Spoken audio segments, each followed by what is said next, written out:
Oh, it loops. That was silly. Oh. Oh, well. We got fixing to do. Yeah. Oh, well. Hello. How you going? Welcome to another Frights Spectacular. Wow. I know. Where we're going to talk about... Today it's our new kind of division of our previous stream. We're playing with formats. We are playing with formats. Josh is going to make many mistakes in tonight's stream because he's been awake since 4 a.m. Yeah. Doing the worky things. Mm-hmm. But we're going to get through it because there's a lot of stuff to talk about. That's right. This So- is part of our holding ourselves accountable to making stuff. Yeah. Right? Yeah, because I almost didn't want to do this. And it would have been so easy Yeah, it would have been so easy to not say, I could get another hour of sleep in here. to. Mm-hmm. Little cheeky nap. Yep. So we're Frights, and this stream we're currently calling Culturator. It's our kind of fortnightly discussion around culture and our perspective on it and our ideas around it, I guess, as well. And we're part of a band called Frights. I'm Mako, and this is Simon. Hello. And we're taking you guys on a journey as we discover how to be successful artists with sustainable careers and not have to do anything else so that we can do this all the time. Yes. Yes. And not get up at 4 a.m. And not get up at 4 a.m. Maybe. And trip over ourselves, and all that fun stuff. All the good things. So yeah, if you please help us out and jump on and like, subscribe, and press all the buttons on the various platforms. We're on basically everything. And as the weeks go on, more and more content will come out, which you will enjoy, hopefully. So today's discussion, let's just get straight into it, because otherwise I'm going to fall asleep. Not because it's boring, but because I am tired. We are going to talk about skill and whether it has anything to do with being a successful artist. What even is skill, anyway? Yeah, what is skill? Yeah, and what does that mean? What does that mean? What does it mean? Yeah, exactly. I don't even know how I'm going to start that. Anyway, Have I already thrown you? No. I think this is us experimenting with format and my brain. All right. So what is it? What is you asked the question. What does skill even mean? What is skill? Well, I mean, like there's traditional forms of there's traditional understandings of skill in music. There's musicianship. There's experience as a producer or a songwriter. There's skill in poetry and the lyricism around it. There's a number of different disciplines and a number of different ways to come at skill in art. And there's no right way, just like with everything with art. When it comes to skill, there's a lot of different opinions on what that means. A lot of which is what we're going to talk about today. It was from a traditional sense, and I think the sense that I'm trying to break within myself, skill is, your ability to be good at something, to kind of be up there with the musicians or the people that hold up the art form that you're interested in. Okay. Or your inspirations, your mentors, what are the people that the famous people that you love? Your idols? Yeah. That's the word. I'm going to lean on you a lot for words. Fair enough. Yeah. Your idols, yeah. Your the people that you love, the artists that you've loved that you have come before you. So you used one of my favorite words. Did I? In there. Which one? / least favorite words. Which one? Good. Good. Oh, yeah. Yeah, we're going to have some of that. I don't like that word either. So it's to be skilled is to be good. Okay. But what is good? What is good? Well, I guess good in this case is determined by societal expectations around what a good musician looks like, right? And I think audiences use the word good and bad quite often when what they mean is engaging for me and not engaging for me as an audience member. Yeah. Because one thing, we've talked about this before, but it's subjective. It's all subjective because as an audience member, you place your personal context onto the performance that you're witnessing. And context is everything. I can't believe I just said that sentence. Good music to vacuum the house to does not go off in the club, typically. Well, maybe it does. Again, subjective. Some people might like to jam out to a bit of I don't know, what's the name? XEX, Brat Summer. Charlie, that's it. Charlie XEX, while they're vacuuming the floor. But then again, maybe it's Mozart that vacuums the floor. So it's good as a subjective experience, but in the classical understanding of being a good musician, people have put metrics around what good means as a musician. Tell me more. Tell you more. Well, I haven't trained as a musician. Yeah. So I don't know. Like, I don't know when you're going through training. Yeah. What you're told represents being good or bad, or what you're made to think as someone who is learning to music. Yeah.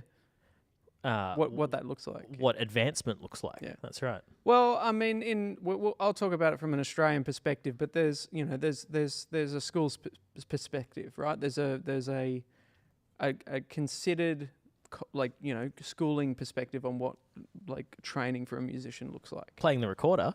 Yeah. Is that just an Australian thing? Is that international? Oh, I'm sure it happens elsewhere. I'm absolutely sure it happens elsewhere. Well, I'd like to, if anyone's watching, let us know what your primary school made you play as an instrument. Yep. Because in Australia, it was recorder. The squeakiest, most awful little thing. In Australia, we have a list, a lot of levels that are run by a national organisation called AMY-B, and I'm not entirely sure if this happens in other countries, but you kind of start from level 1, or there's some preliminary grades as well, and you go through an examination process, and kind of each year, or as you progress, you do exams and you pass, and you can progress to the next level. And who's responsible for that? It's an organisation called AMY-B. I've never heard this before in my life. And they're effectively kind of a private group of trainers, I guess. They've created a standard, essentially. Yeah, there's a standard and metrics around it, and there's certain pieces, like if you're a pianist, for instance, there's a group of pieces for each level that you can choose from. Every year they publish a book about this thick, full of the approved pieces and what they've been graded at in a level sense. So you've got preliminary grades, and then you've got the kind of core grades of AMY-B, and then there's other grades above that, which I can't remember the name of, but they're called something else, and they're like super advanced.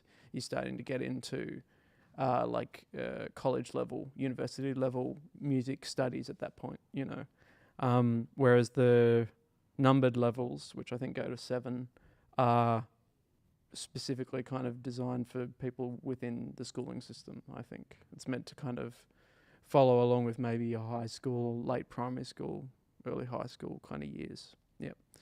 And so there's metrics that have been built around what a good musician is.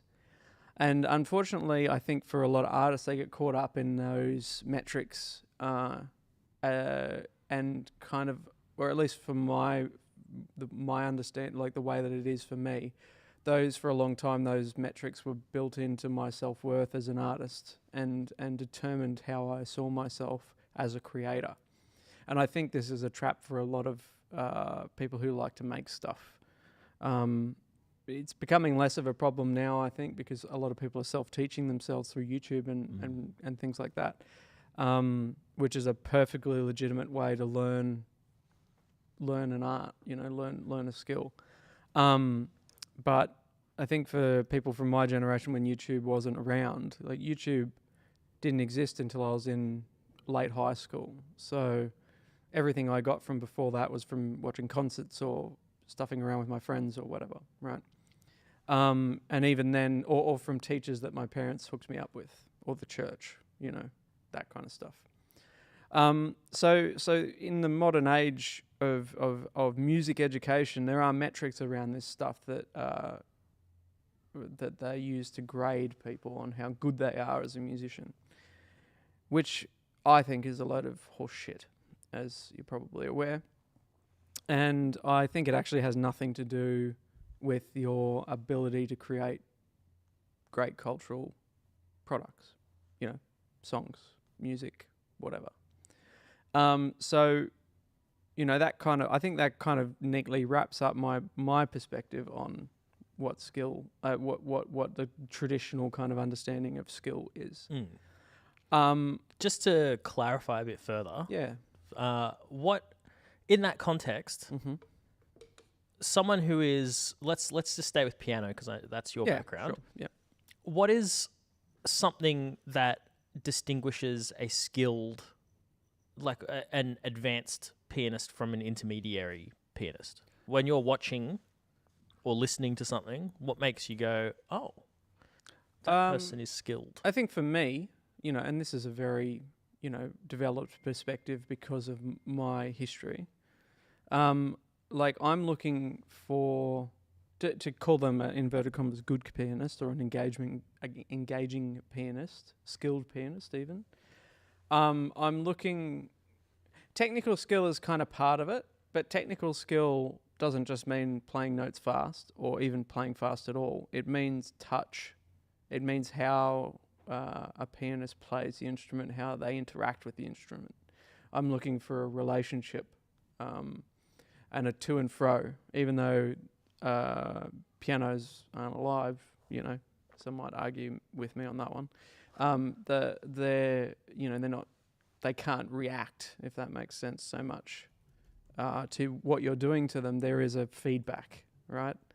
And what I look for and what engages me and what I would consider a good pianist, a skilled pianist, is someone who has a relationship with the instrument and there is a dialogue between the player and the instrument. Right.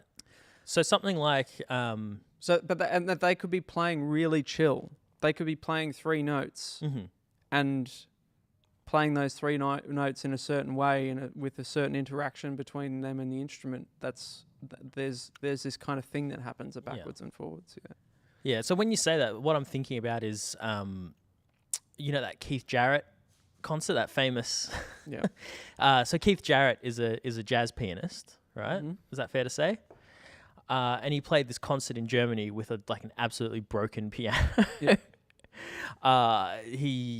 The concert promoter had messed up and had brought in an inadequate piano. Yes. And he did it anyway. And he played anyway. Yeah.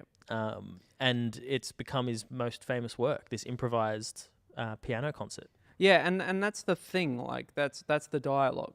So this is someone who is spectacular at establishing that dialogue. Yeah, with the instrument.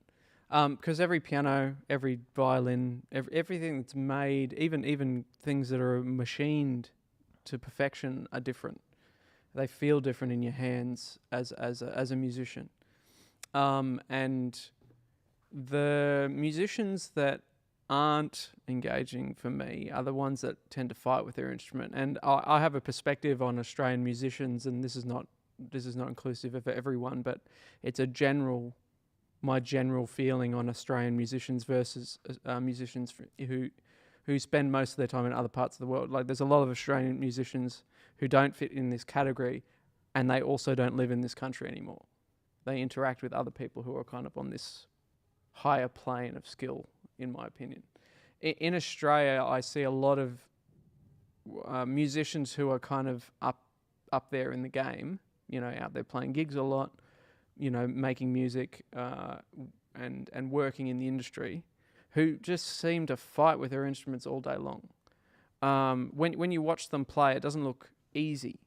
It looks troublesome. It looks like they're battling their instrument, and I think that's kind of the sign. That's a sign of a musician who hasn't quite kind of like, got over the top with it a bit, if that makes sense. Yeah. Whereas the musicians I've seen coming from other countries, America and the UK, for instance, touring bands like Mark Ronson's band or of Monsters and Men, like, we're talking about top tier bands here, obviously, but when those musicians walk into a room, it just looks easy. And there's people in this country who do it, like Kevin Parker does it. He just makes playing guitar looks really easy. Same with Kieran J. Callanan. He really plays guitar in such a way that just it looks like him and the instrument are the same thing. Yeah. There's not 2 things there. There's one entity. an extension of his arm, if that makes sense. So that when you see that kind of interaction where the relationship's so well developed, even if it's a brand new instrument, there's the dialogue makes this thing one thing. That's where I find that's where it gets exciting. Yeah. That's where I would consider real skill to exist.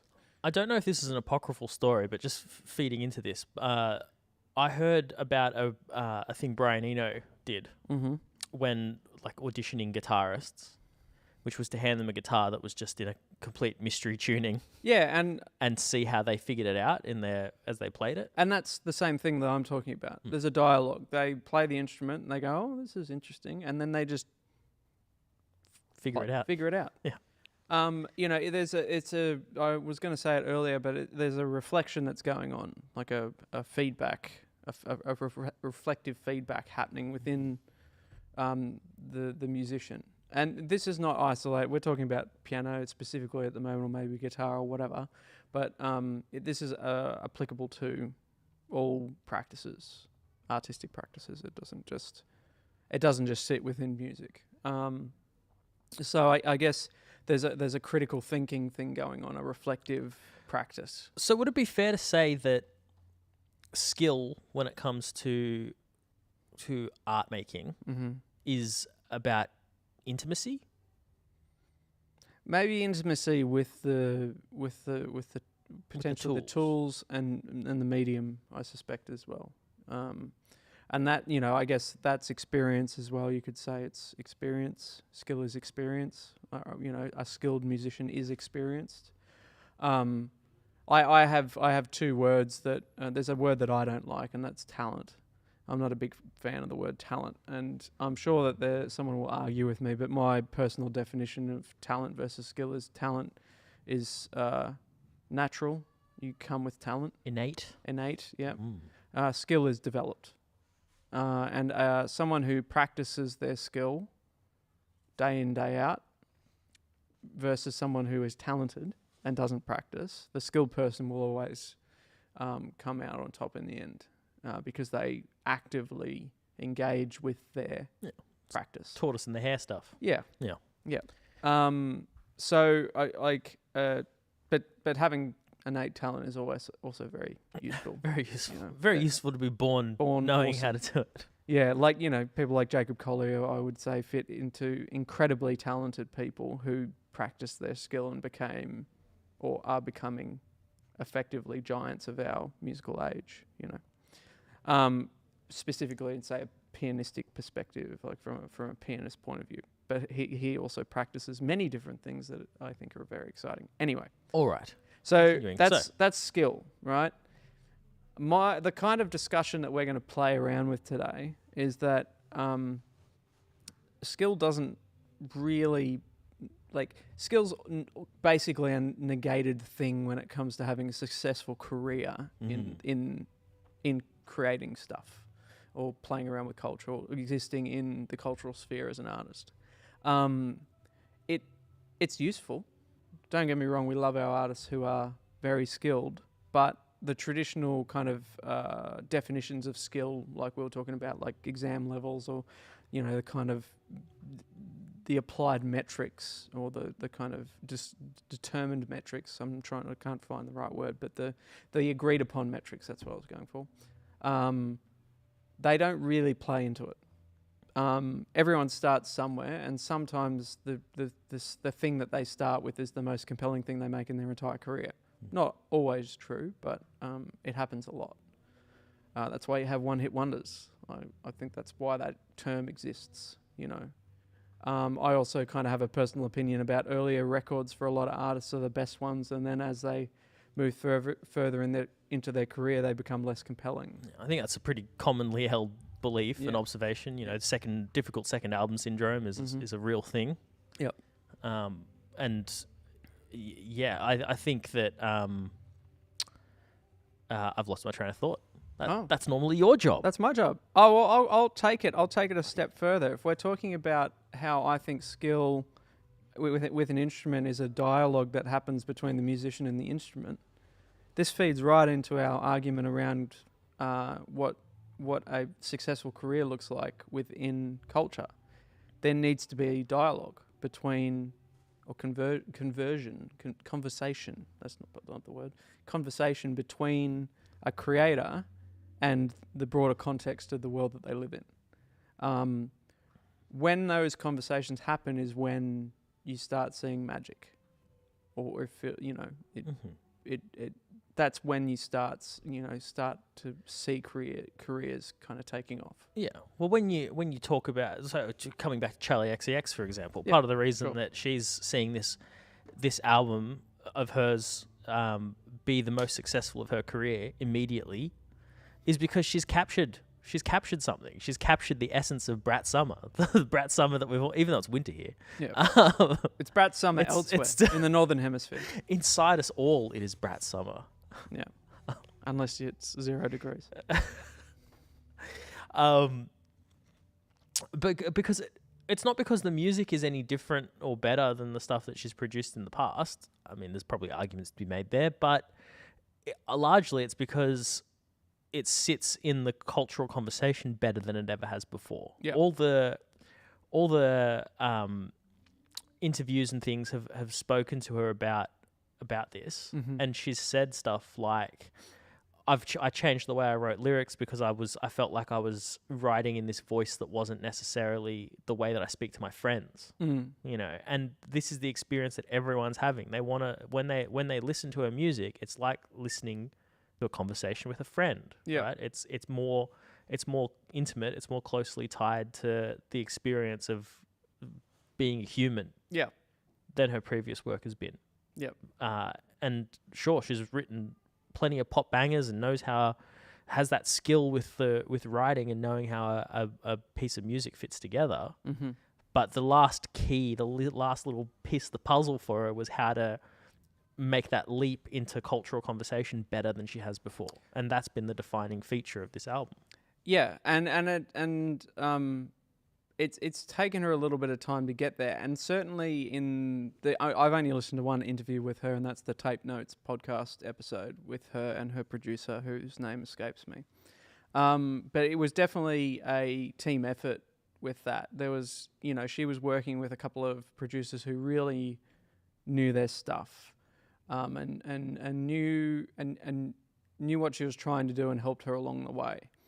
And she speaks a lot in that podcast about how some songs were written that just didn't fit this ideal around the brattiness, and so and this idea of kind of like acting out and having a good time and being carefree and all that stuff.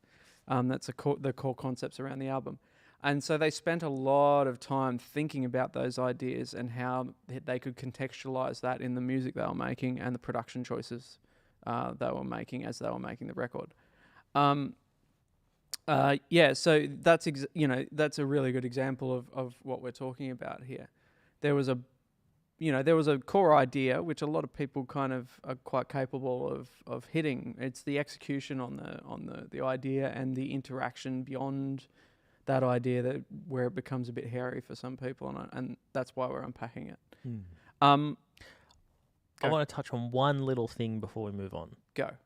We've talked about skill and success, and how it's like skill is not necessarily enough for success. Yep. I want to ask a question. Ask a question. About stuff like we're looking at success in maybe a slightly more narrow way than some other people out in the world are going to care about. Yeah. So for us, success is to be able to put your face forward and achieve those goals that we've spoken about, to be seen as as an expert, yep. to be someone who is able to influence culture. Yep.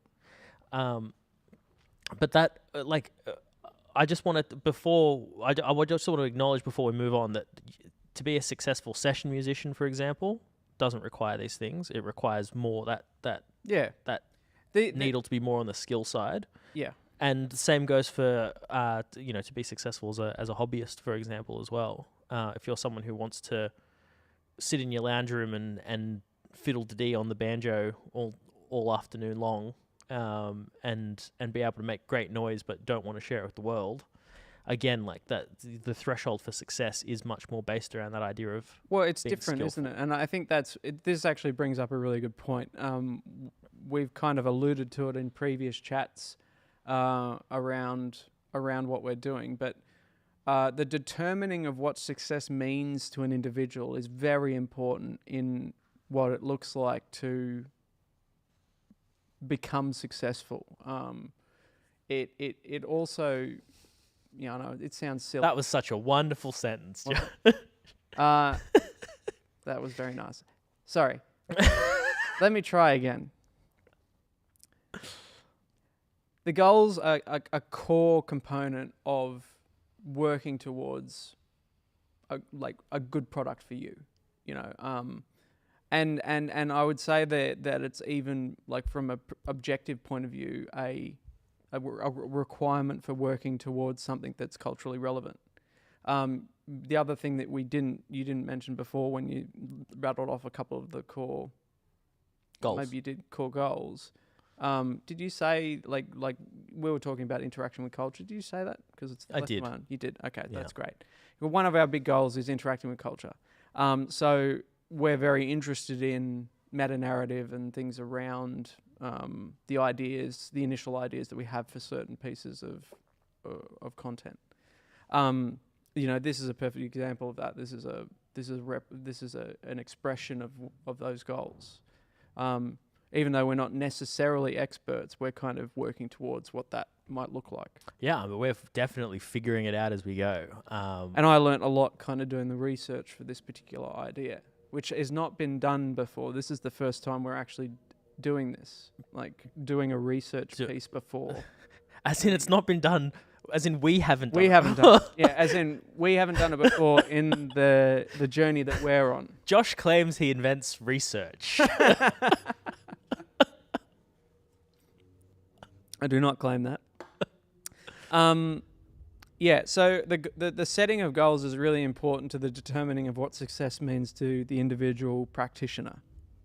That's the sentence that I was trying to say before. Much better than... Success is successful. Success is defined by the successes. Yes. I know. Leave me alone. I'm tired. All right. We have 30 minutes before we have to leave for dinner. Calm down. So... You're tired. I'm hungry. Yes. So in the I think in the past, and I don't think this is true actually, but in the modern age, it requires a lot more interaction with culture to kind of make that to gain that notoriety and that success. I think it's, as you say with the goal setting before, and you're talking about being what a good what a successful hobbyist looks like versus what a successful whatever our success is called looks like. If you become a gun on the banjo because all you wanted to do was play banjo every time you got home from work and that was your goal, then awesome. And that's kind of maybe an easier goal to work towards than say something like what we've set. Not that it's it's not, we're not trying to grade people on a scale or anything like that. But if these kind of goals direct your decision making when you're moving towards that thing. And it's quite obvious it's quite apparent to us, me, you, with what we're doing with with a successful career around being an artistic practitioner. It's a lot more than just that goal of being a good musician or a good songwriter or a good... we got to take those works that we want to make, which we make for us. Effectively, we're hobbyists in that sense, in that we want to be good songwriters, or at least I want to be a good songwriter. I want to make good music and put it out into the world. The next step is kind of applying that in a broader context so that people can engage with it. Yeah. So and for most artists, this is true. Like for most people who want to make a real go of art, yes, or in this case, music, that having that cultural part of I want to be someone who is seen as part of the pantheon of musicians who are important, then this is like the linchpin part, right? So with that in mind, do you want to take us on a little journey of what it means to interact with culture? Oh, I just got like a real situation. Wow. I know. It was like, oh my god, I don't know what I'm talking about. Well, that's what the next section in your notes is called. Which bit? What does it mean to interact with culture? Right there. All right. Calm down. It's tiredness. We're going to get through it. If this was cut together, it'll be amazing. Calm down. So in my view, it's a holistic approach. And what I mean by that is we are not looking at this from a individual, like a musician's kind of point of view or a songwriter's point of view. We're not just writing songs. We are writing songs and putting them into the world to become experts in this field. Therefore, we want to look like we know. We want to be perceived as people who know what we're doing. Right? Or even better, to actually be people who know what we're doing. Well, that's a good point. But perception is, part of it. We're not just practicing in our field, our chosen field, which, on the surface is music. And part of the whole discussion that we're having right now is that music is part of culture, and therefore what our goals should be around is practicing culture, not music. And this, for me, has been an idea that's been kind of churning around in my brain for a year now, about how do I shift this focus as a trained musician into this idea of being a trained culturalist, or whatever you want to call it. There's no real, I guess, word for it. I don't think there is. Influencer, Instagram influencer. Yeah. So if culture, creating culture is our goal and driving culture is our goal, which it is, how do you, what do you need to practice to do that? If what does that look like? What does a cultural practice look like?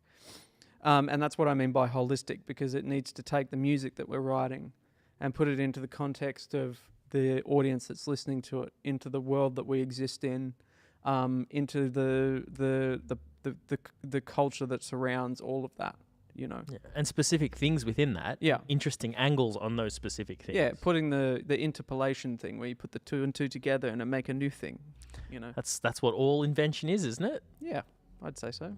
Yeah, it's taking our understanding of the world and smashing it together in ways that haven't necessarily been done before. Or at least ways that are compelling, even if they have been done before. Yeah. I mean, someone, this even brings up a kind of an example of this, which is Dua Lipa.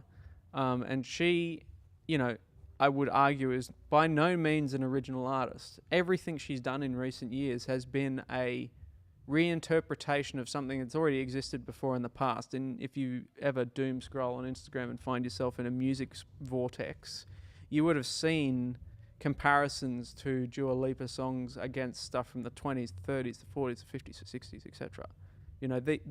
And they're not big steps. These songs are identical songs, basically. They're same chord progressions, maybe slightly faster BPMs, different instruments, sure, but the harmony and the melodies are all very, very close, and so close that they may as well be the same bloody songs. But a younger me would have been very frustrated with something like that. But someone from my perspective now around culture, that's really compelling to me.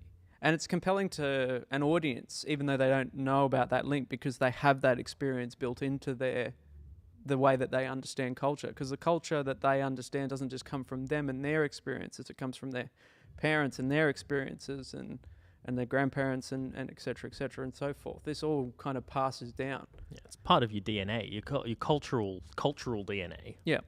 And this is where the ideas around, this is where ancestral trauma comes from. That's a cultural thing. It's experiential, sure, but it's handed down through culture. It's the same. It's the same kind of stuff. Yeah. I would say, not to undermine cultural trauma, because it's fucked. Ancestral trauma. Multi-generational trauma, I think, is the word that gets used. Yeah, I don't know. There's a lot of different words. So when that's what we're talking about. It's a holistic thing. It combines all these things together that are much more than the art that you're practicing, you know. And then you smash these all together in interesting ways, and suddenly you have a compelling piece of music or compelling body of work, I think is probably a better word for it.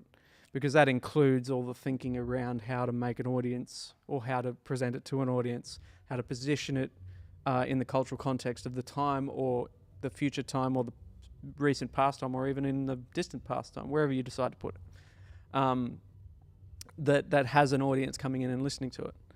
And like I've got some kind of examples of where like an idea, like a ideas have been smashed together. Like when we're talking about cultural context, we're talking about or the culture. We're talking about things beyond music. So we're talking about political movements. We're talking about like technology. We're talking about trends. We're talking about other cultural references, pop cultural references, things like that. Other periods of history, etc., etc., etc. Just anything that is an idea that exists, you can kind of smash together with your idea. And so I've written just a couple of quick examples here. You know, like where you would take one idea and mix it with another idea. So you've got a songwriter who writes songs about the horror of war. When they're interacting with a different part of the world, in this case, it's an interaction with a political movement of the time. You know, they're not happy about something. They're a songwriter, and so they go, "I'm going to do this thing about this war that's happening." And the example I've got is "War" by the Temptations, which everyone knows. Is a great song, and it's a war anthem, you know, or an anti-war anthem. What is it good for? Absolutely nothing, you know. And say it again. And it's timeless, you know. This thing is something that has happened through the entirety of human history. It's as relevant today as it was when it was written in the 60s or 70s, or roughly when it was written. I think it was Vietnam War era. So you've got that, and then you've got like a director who makes films that reference old kung fu movies in its story, the way it's shot, and the style. That director is interacting with a different period of history of cinema in this case. So it's a modern filmmaker interacting with a previous epoch of cinema. Kill Bill, Quentin Tarantino. So can we pause there? Yeah. So I quite like Quentin Tarantino. I'm a white guy in my 30s. Yes. You know? But what's interesting to me when I watch something like Kill Bill is like he obviously has a big love for kung fu films and for just cinema and cinema history in general. But when I see that, what's interesting to me is that it speaks to this kind of generation that would have grown up and seen kung fu movies at like 2 a.m. played on free-to-air television. Yeah. Or the older generation that actually went to the cinemas to see them in the 70s. You know, this is the era that we're talking about. Totally. And so you get these different like shapes of what that means to these people. Yeah. And so when I watched Kill Bill, I was absolutely, I probably came into it a bit young, because, you know, Quentin Tarantino is like 20, 30 years older than I am. But I was in my gremlin staying up till 2 a.m. watching weird late night throwback stuff. But even then, things like Monkey Magic and the other shows like that, there was already that very strong DNA that existed, that it was pulling on these strings in a very direct way. Yeah. That puts you in that mode of like, I feel like it's 2 a.m. You could argue Power Rangers fits into the same category. Power Rangers absolutely it does. It's a modern shit TV kung fu movie. That's what it is. And it mixes things like the kung fu movies together, and then the Godzilla kind of ideas together as well. Or the Gundam. That's what I'm looking for. The Kaiju? That shit. Talking about kaijus. Or the big robots. You know, the big robot. Oh yeah, okay, sure. That's yeah. That's Gundam, I think. Someone will get angry at me, sure. Where it's big robots fighting other big robots or whatever. You know, giant fights. You know, which reference the kung fu stuff because it's totally surreal and ridiculous. Yeah. And yet incredibly compelling, and that was happening, you know, on television when Kill Bill was, you know, or just before Kill Bill kind of came into cinemas. Actually, no, Power Rangers was still on the air when Kill Bill came. I think Power Rangers is still on the air now. All right, okay. Well, in the style of those old kung fu movies. Yeah. Yeah. So, like, there's numerous examples of this in people who have had successful careers. They haven't just been thinking about the core artistic thing they're creating. They've been thinking about the broader culture, their place in it, and the story they have to tell around that. You know. And like we've talked about, like we often talk about other media. Like the other two examples, just very quickly that I had, was George R. R. Martin's Game of Thrones series, which is basically the Middle Ages, Dark Ages of England, just rewritten with, you know, dragons. You know, like smashing together history and fantasy effectively. You know. And then the other example I had was a technologist who makes movies for large audiences. So he's a popularist director, James Cameron. Give the people what they want. Yep. But he's interested in technology and development and innovation in film. And that's always the meta-narrative around James Cameron films when they come out is, look at this crazy submarine this dude built to go down to the Titanic. Yeah, well, that's the Titanic. And then you look at Avatar and it's all about 3D and motion capture and that's the narrative that happens around his films, every single one. Or the documentary where he went to the bottom of the trench. Same thing. It was about the submarine that went down there and how they built it. Yeah. Every featurette I've ever seen about Terminator 2 is about that. Like, how did we do the CG liquid guy? Yeah. You know? Yeah. So, you know, for him, his interaction with other parts of culture were technology driven, you know. And you could argue that the innovations he's made were not necessarily in film, but in technology, you know. He just did it through film, you know. Yeah. So that's what it means to interact with culture, I think, from a very kind of surface level. Yeah, I mean, we're talking casually for 45 minutes. We're not gonna, you're not gonna have a PhD at the end of it. Yeah, like I've got some more developed examples, and it depends on how much longer do we want to go for. I reckon we've got 15 minutes. 15 minutes. Yeah. So maybe we could probably fly through them. Do we need? Okay, so you're going down to the heading called examples. Yeah. Examples. Okay. Right. Yeah. Okay. Good. I just want to touch on this before we do that very quickly. This paragraph you've got here. You've gone into you know, deep, meaningful manifesto mode a little bit, which is fine. Yes. But the artifact doesn't matter. Yes. If you're able to interact with culture through the activities that happen around the artifact once it's out in the world, regardless of its quality. That's the kicker. It could be objectively shit in every way. And if you know what to do after to get an audience to create meaning around it, subjectively, it becomes relevant. Mm-hmm. Did I write that? You wrote that. Wow. That's actually, that makes sense.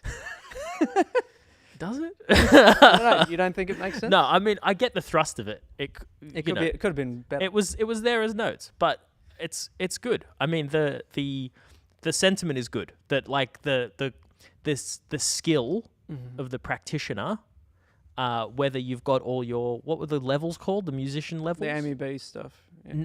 Amy. A-M-E-B. AMEB. AMEB. AMEB. Yeah. The Amy B stuff doesn't matter. Because, you know, ultimately... It's about placing the artifact in the cultural context. Yeah. Or in an audience context. Okay, cool. So, hit me with some more examples of this. Give me you. All right, let's watch myself trip over. You'll be able to kind of interact with me on this. Okay. So I encourage that. I'm starting a 15-minute timer now. there was one thing that I kind of struggled to get into the work that I did on the planning around this, and this might be something that we come up to later, but it is like, how do you do that? How does one, as a creator of cultural artifacts, music, songs, films, sculptures, whatever, how does one go about placing their artifact in a cultural context? And like, what does that even mean? What how do I do that? Like that's where the examples came from, because it was about me trying to figure out how to kind of unpack that. So I kind of like I lament, like not lamented, but I wrestled with the idea a bit, and I don't think I've fully developed it yet. So we'll see how we go. But basically, the three examples I got are three cultural icons who have demonstrated that they are culture creators. They're people who drive culture. They converse with culture. They advance with culture. Even through the face of adversity, even though they faced adversity, criticism, challenges, and controversy. So the first example I've got here is Madonna, and we've talked about Madonna before. I'm pretty sure we talked about Madonna on the podcast. Love Madonna. On podcast, it's not podcast, on our streams. And she was criticized in comparison to other pop idols of her early career, because she just didn't have a pop voice, or what was considered a pop voice at the time.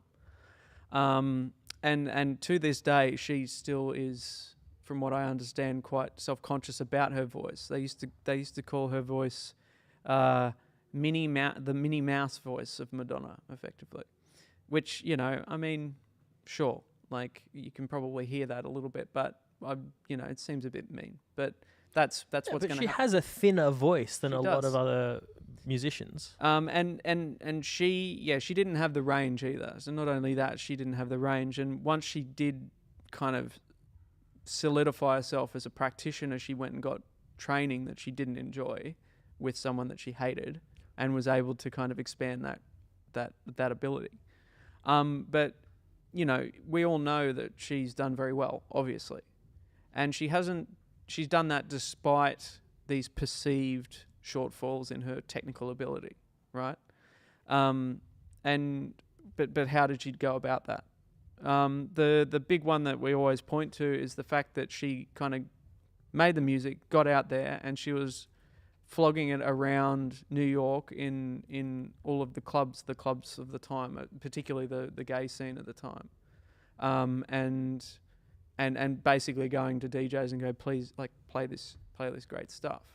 And that's where it started to pick up steam. She was, at the same time starting to be recognized by record labels for innovating and mixing all these genres that were kind of subgenres of their own, kind of hanging around, and kind of mixing them all together into these new, really cool things. That was her musical contribution, but she also had cultural and fashion and other cultural interactions that she also engaged with. So she made deliberate, intentional decisions around the way she dressed, very provocatively, to kind of inspire conversation around it, whether it be good or bad. And you can imagine that in the clubs, it was a conversation, around praising her for how brave she was and being feminist, look at her, she's like so strong, and the same kind of stuff that people talk about around Beyonce and things like that, where she's just like smashing it. But outside of clubs, there'd be people who would be panning the shit out of that. The conversation is still great. It's a good thing to be having, because it further enhances your profile. Yeah. Well, to be seen as part of a tribe in a really strong way is like, part of that is exclusion. To be part of one tribe means to not be part of another often. Yeah. And so if she's managed to tick off a bunch of maybe more like conservative, puritanical kind of people, great. Yeah. For her, like that's the way that she was positioning herself. Yeah. Fantastic. And from every indication, she made these decisions deliberately to inspire that conversation. Playing around with religious imagery and Yep. being literally sacrilegious Yep. would have been more shocking at the time than it necessarily is now. But it's still a bold move to outwardly position yourself that way and pin your career on it. Yeah. And that's what she did. And, I wouldn't say that there's a huge number of popular artists doing that kind of thing right now anyway. It has happened again since Madonna, for sure. Yeah. Well, it tends to happen in like the metal scene or stuff like that. It doesn't necessarily happen in the pop scene so much. I mean, I'd argue that some like kind of maybe Avril Lavigne or she maybe did a bit of that. The skater. I don't know enough about Avril Lavigne. And maybe even what's her name from No Doubt? Gwen Stefani. Perhaps. But maybe not as hard, because certainly that late 2000s, that late 90s, early 2000s era of pop was a lot more conservative, for sure, in that respect, because it was trying to play to a much broader audience. But anyway.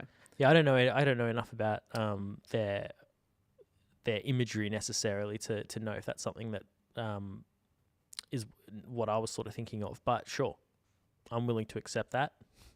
Yeah, on face value. Yeah, and the other thing that Madonna did was that she didn't let her not knowing something get in the way of her doing something. She originally went to New York as a dancer. She didn't go there as a singer.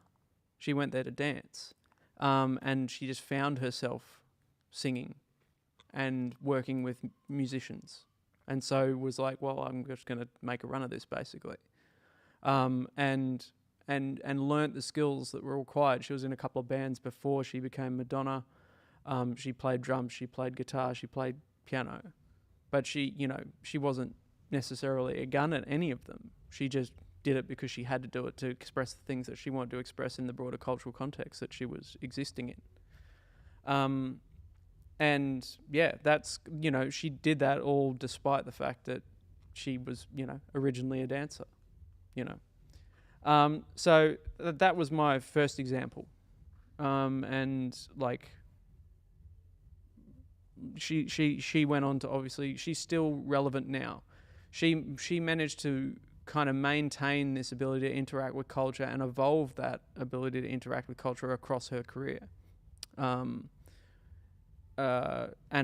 still does to this day interact with culture differently to how she did back then, for sure. But she's still, as I would argue, as relevant today as she was when she first started, because of her impact and because of how she has evolved over time.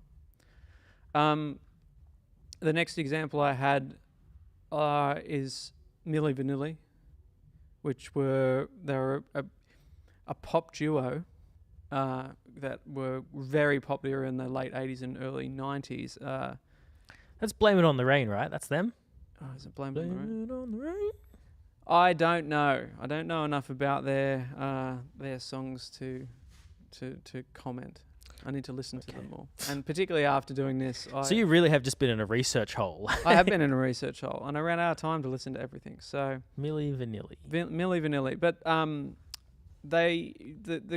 there was a lot of controversy around them as an act. And the reason for that was that it was an open secret that the two people who were the front people of the act didn't actually sing. In fact, they were from Germany, and they were singing in American English. And there were kind of concerns that when they did interviews, there's just no way that they could sing like that. And it was later revealed that they didn't do any singing at all. And there was a famous event where